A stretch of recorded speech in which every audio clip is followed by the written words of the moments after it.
Бүгүнкү күнү Конституцияга эч кандай өзгөртүү киргизүүгө мүмкүн эмес. Конституцияны элдерге талкууга коюлуп атат. Конституция элдер референдум катары кабыл алынса, элдин тандоосуна коюлуп атат да. Мен бул жерге Конституция өткөндөн кийин мен ушундай сунушту берип атам. Буга чейин 2018 жылгы көтөргөн маселелерими жазык жоруктар кодексине коррупционерлер менен шектелип соттолгондор жана алардын балдары мамлекеттик жумушка келбөөнү,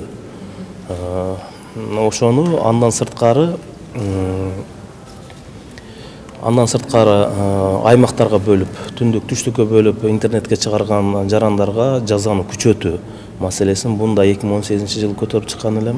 Ушундай бир мүмкүнчүлүктөн пайдаланып ушуларды киргизүүнү протоколдук тапшырма бердим. Ошо эле педофилдерге жазаны күчөтүү маселесин протоколдук тапшырма кылып бердим. Мисалы, педофилдерге кандай күчөтүү? Өлүм жазасыбы?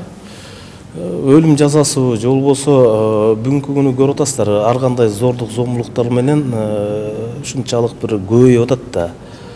Ошондуктан буларды кошуна Казакстан алып киргенде бычып коебу ушундай, же болбосо өлүм жазасына киргизеби, ушуга окшогон күчөтүлгөн бир жазаны сөзсүз түрдө алып кириш керек да.